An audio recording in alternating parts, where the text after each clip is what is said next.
High everyone, welcome back to my channel. আশা করি সকলে ভালো আছো। তো চলো আজকে একটি নতুন অঙ্ক নিয়ে চলে এসেছি। অঙ্কটি এমন আছে, অমলবাবু একটি ছবি 20% ক্ষতিতে বিক্রি করলেন। তিনি আরও যদি 200 টাকা বেশি মূল্যে বিক্রি করতেন তাহলে 5% লাভ হতো। তাহলে ছবিটির ক্রয় মূল্য বা কত টাকায় তিনি কিনেছিলেন। এখানে আমাকে কিছু ধরে নিতে হবে। ধরি ছবিটির ক্রয় মূল্য কত টাকা এখানে আছে, 100x ধরেছি। 20% ক্ষতিতে যদি বিক্রি করা হয় তাহলে ছবিটির বিক্রয় মূল্য কত হবে?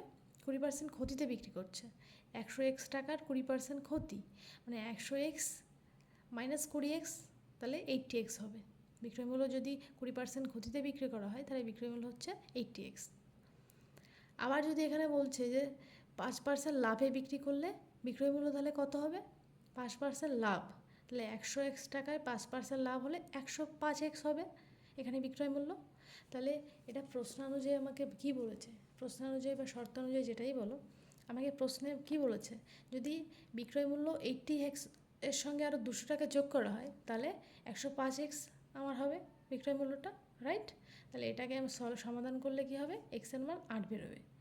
এক্সের মান যদি 8 হয় তাহলে আমার ছবিটির কেনা মূল্য কত ছিল? 100x, 100 × 8 = 800 টাকা।